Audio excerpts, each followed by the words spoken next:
ಹಾಲು ಕುಡಿದ್ರೆ ಏನಾಗ್ತೈತಿ, ಅಲ್ಕೋ ಹಾಲು ಕುಡಿದ್ರೆ ಏನಾಗ್ತೈತಿ ಅನ್ನೋ ಅರಿವು ನಮಗಿಲ್ಲ. ಅದಕ್ಕೆ ಅಲ್ಕೋ ಹಾಲು ಕುಡಿತೀವಿ. ಮತ್ತು ಅವ್ರು ಕುಡಿಯೋರು ಅದರೆಲ್ಲ ಬಹಳ ದೇಶಭಕ್ತರು, ನಾಡಿನ ಭಕ್ತರು. ಪಾಪ ಅವರು ತಪ್ಪನ್ನಬಾರ್ದು ಅವ್ರದ್ದು. ಯಾಕಂದ್ರೆ ಅವರು ಕುಡಿದೇ ಇದ್ರೆ ಸರ್ಕಾರಗಳ ನಡೆಯೋದಿಲ್ಲ, ಅದಕ್ಕೆ ಕುಡಿತಾರೆ ಅವರು. ಭಾಳ ಕಟ್ಟ ದೇಶಭಕ್ತರು ಅವರು. ಮತ್ತು ಎಷ್ಟೋ ಮಂದಿ ಕುಡಿದು ಬಿದ್ದು ಸತ್ತು ಕುಡಿದವರ ಹೆಣಗಳ ದಿಬ್ಬಣದ ಮೇಲೆ ಸರ್ಕಾರ ನಡೆಸುವಂಥ ಅರಿವುಳ್ಳವರು ದೊಡ್ಡವರು ಅದಾರಲ್ಲ. ನಾವೆಷ್ಟು ದೊಡ್ಡವ್ರು ಇರ್ಬೇಕು ಮ್ಯಾಲೆ ಕುಂತವ್ರು, ನಮಗೆಂಥ ಅರಿವಿರಬೇಡ. ಅಂದರೆ ಮನುಷ್ಯನಿಗೆ ಜೀವನದಲ್ಲಿ ಬೇಕಾದದ್ದು ಅರಿವು. ಅರಿವು ತಪ್ಪಿತು ಅಂದ್ರೆ ಬದುಕು ಕೆಡುತ್ತದೆ. ಇವತ್ತೆಲ್ಲ ಗುರುಗಳು ಮಾತಾಡಿದ್ರಲ್ಲ, ವಿಚಾರ ಬೇಕು, ಜ್ಞಾನ ಬೇಕು, ಅರಿವು ಬೇಕು. ಅದಕ್ಕಾಗಿ ಮನುಷ್ಯ ಜೀವನದ ತುಂಬ ಹುಟ್ಟಿನಿಂದ ಸಾಯುವವರೆಗೆ ಮಾಡುವ ಒಂದೇ ಒಂದು ಕೆಲಸ ಅಂದ್ರೆ ಕಲಿಯುವುದು. ಕಲಿಬೇಕು ಮನುಷ್ಯ. ಇಲ್ಲಿ ಈ ಜಗತ್ತು ಬಹಳ ಕಲಿಸ್ತದೆ. ಏನು ಕಲಿಬೇಕು ಜೀವನದೊಳಗೆ? ಪ್ರತಿ ಕ್ಷಣ ಇಲ್ಲಿ ಕಲಿಯುವುದಿದೆ. ಜೀವನದ ತುಂಬ ಏನು ಮಾಡಬೇಕ್ರಿ ಅಂದ್ರೆ ಹೊಸದನ್ನು ಕಲಿಯುವುದು. ಪ್ರತಿ ಕ್ಷಣ, ಬದುಕಿನ ಪ್ರತಿ ಕ್ಷಣ ನಮಗೆ ಪಾಠ ಕಲಿಸ್ತದೆ.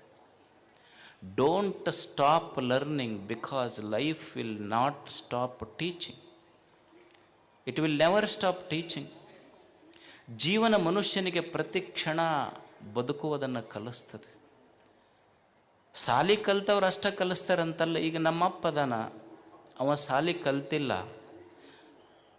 ನಾನು ಕಟ್ಟಿ ಮೇಲೆ ಹಾಲು ಹರಟಿ ಮಾಡ್ಕೊಂತ ಕುಂತಾಗ ನಮಗೆಲ್ಲರಿಗೂ ಇದಕ್ಕೆ ಅನುಭವ ಐತೆ ಇಲ್ಲ. ನಮ್ಮಪ್ಪ ಸಾಲಿ ಕಲಿಲಾರ್ದಪ್ಪ ನಮಗೇನು ಹೇಳ್ಯಾನ ಅಂದ್ರೆ, ನೋಡು ಹಿಂಗೆ ಮಂದಿ ಕೂಡ ಹಾಳು ಹರಟಿ ಮಾಡಬೇಡ, ದುಡ್ಯಾಗದು ಕಲಿ. ಮಂದಿಗೆ ನಂಬಿ ಕೆಟ್ಟವ್ರದಾರ, ಮಣ್ಣಿಗೆ ನಂಬಿ ಕೆಟ್ಟವ್ರಿಲ್ಲ ಅಂತ ನಮ್ಮಪ್ಪ ಕಲಿಸಿಲ್ಲ ನಮಗೆಲ್ಲ ಹೇಳಿ. ಅವ ಸಾಲಿ ಕಲ್ತಿಲ್ಲ, ಆದ್ರೆ ಆತನ ಮಾತಿನಲ್ಲಿ ಎಷ್ಟು ಜ್ಞಾನ ಐತೆ. ಜೀವನದೊಳಗೆ ಹಿಂಗೆ ಕಣ್ಣು ತೆರೆದು ಬಿಟ್ಟರೆ ಜಗತ್ತೇ ಒಂದು ಪಾಠಶಾಲೆ ಐತೆ. ಎಲ್ಲನೂ ಕಲಿಸ್ತೈತಿ. ಈಗ ತಾಯಂದಿರದಿರಿ ನೀವು, ತಾಯಂದಿರು ಅಡುಗೆ ಮಾಡ್ತೀರಿ, ಅನ್ನ ಮಾಡ್ತೀರಿಲ್ಲ, ಎದ್ರಾಗ ಮಾಡ್ತೀರಿ? ಕುಕ್ಕರ್ನಾಗ ಮಾಡ್ತೀರಿ. ನಿಮಗೆ ಕುಕ್ಕರ್ ಏನು ಕಲಿಸ್ತೈತಿ ಅಂದ್ರೆ, ನಮ್ಮ ಬುಡಕ ನಮಗೆ ಆಗ್ಲಾರ್ದವ್ರು ಬೆಂಕಿ ಇಟ್ಟರು ಸಹಿತ ಸೀಟಿ ಹೊಡ್ಕೊಂತ ಅಡ್ಡಾಡ್ಬೇಕಂತ ಕುಕ್ಕರ್ ಕಲಿಸ್ತೈತಿ ನಮ್ಮ ಜೀವನ. ನಮಗಾಗ್ಲಾರ್ದವ್ರು ನಮ್ಮ ತಳಕ ಬೆಂಕಿ ಇಟ್ಟರು ಒಟ್ಟು ಸೀಟಿ ಹೊಡ್ಕೊಂತ ಅಡ್ಡಾಡ್ಬೇಕು. ನಾವು ಕುಕ್ಕರ್ ಕಲಿಸ್ತೈತಿ ಮನುಷ್ಯಾಗ. ನೋಡಿ ಕಲಿಬೇಕಷ್ಟೇ ನಾವು. ಈಗ ಮಿಕ್ಸರ್ ಐತಿ, ಮಿಕ್ಸರ್ ಏನು ಕಲಿಸ್ತೈತಿ ನಮಗೆ? ಈಗ ಹೊಟ್ಟೆಗೆ ಎಷ್ಟರ ಸಂಕಟಿರಲಿ ಬಾಯಿ ಮುಚ್ಕೊಂಡು ಕೆಲಸ ಮಾಡೋದು ಕಲಿ ಅಂತ ಮಿಕ್ಸರ್ ಕಲಿಸಿಲ್ಲ ನಮಗೆ. ಕಲಿಸ್ತೈತಿ ಜೀವನ. ಅಂದ್ರೆ ಈ ಜಗತ್ತೈತೆಲ್ಲ, ಜಗತ್ತು ಅಂದ್ರೆ ಇದೊಂದು ಡೊನೇಷನ್ ಇಲ್ಲದ ಪಾಠಶಾಲೆ ಅಂದ್ರೆ ಜಗತ್ತಿದು. ನೀವು ಯಾರೂ ಡೊನೇಷನ್ ಕೊಡಬೇಕಾಗಿಲ್ಲ. ಶಾಲೆಗಾದ್ರೂ ಡೊನೇಷನ್ ಕೊಡ್ಬೇಕಾಗ್ತೈತಿ, ಫೀಸ್ ಕಟ್ಟಬೇಕಾಗ್ತೈತಿ.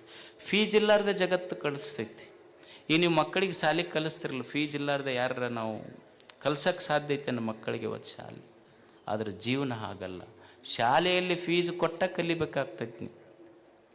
ಯಾರೋ ಒಬ್ಬರು ಸರು ಒಂದು ಶಾಲೆಯೊಳಗೆ ಒಂದು ಮಗು ಮನೆಗೆ ಬಂತಂತ.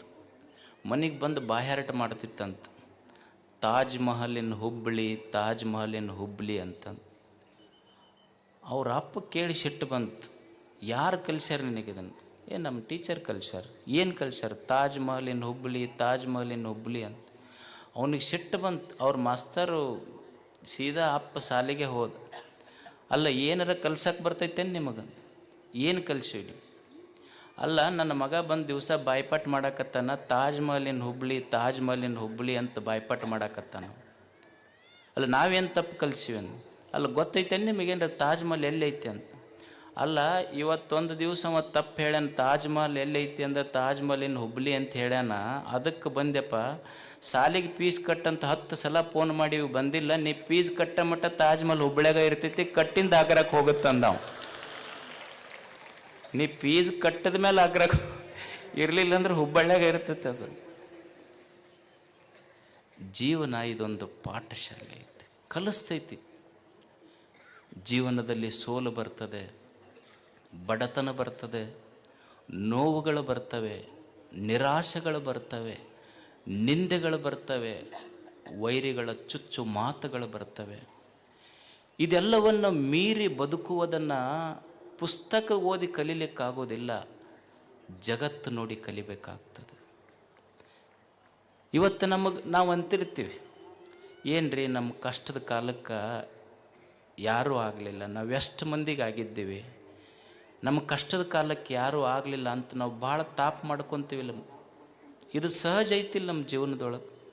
ನಮಗಿದ್ದಾಗ ಎಲ್ಲರೂ ಬಂದರು, ಕಷ್ಟದ ಕಾಲಕ್ಕೆ ಯಾರೂ ಬರಲಿಲ್ಲ ಅಂತ ಮಂದಿಗೆ ಹೀಯಾಳಿಸ್ತೀವಿ, ಮಂದಿ ಬಗ್ಗೆ ಮಾತಾಡ್ತೀವಿ. ಆದರೆ ಸತ್ಯ ಅರ್ಥ ಮಾಡ್ಕೋಬೇಕು. ನಾನು ಸುಖವಾಗಿದ್ದಾಗ, ಸಂತೋಷವಾಗಿದ್ದಾಗ ನನ್ನ ಕೈಯ 10 ಬೆರಳು ಚಪ್ಪಾಳಿ ಹೊಡಿತಾ. ಯಾವಾಗ? ನಾನು ಸಂತೋಷವಾಗಿದ್ದಾಗ. ಆದರೆ ನಾನು ದುಃಖದಾಗಿದ್ದಾಗ 10 ಬೆರಳು ಬರೋದಿಲ್ಲ, ಕಣ್ಣೀರು ಒರೆಸಕ್ಕೆ ಒಂದೇ ಬೆರಳ ಬರ್ತೈತಿ. ಅಂದಮೇಲೆ ಸಂತೋಷದಾಗಿದ್ದಾಗ ನನ್ನ ಕೈಯನ್ನು 10 ಬೆರಳು ಬಂದು, ದುಃಖದಾಗಿದ್ದಾಗ ನನ್ನ ಕೈಯನ್ನು 10 ಬೆರಳ ನನಗೆ ಬರಂಗಿಲ್ಲ ಅಂದಮೇಲೆ ಮಂದಿ ಬರ್ತಾರನ್ನುವ ನಿರೀಕ್ಷೆ ಯಾಕೆ ಅನ್ನೋದು ಕಲಿಬೇಕು ಮನುಷ್ಯ. ಮಂದಿಯನ್ನು ನಿರೀಕ್ಷೆ ಮಾಡಿ ಕಲಿಯೋದಲ್ಲ. ಬಡತನ ಬರ್ತೈತಿ, ಕಲಿಯೋದು ಏನು? ಬಡತನ ಬಂದರೆ ಏನಾಗುತ್ತೆ?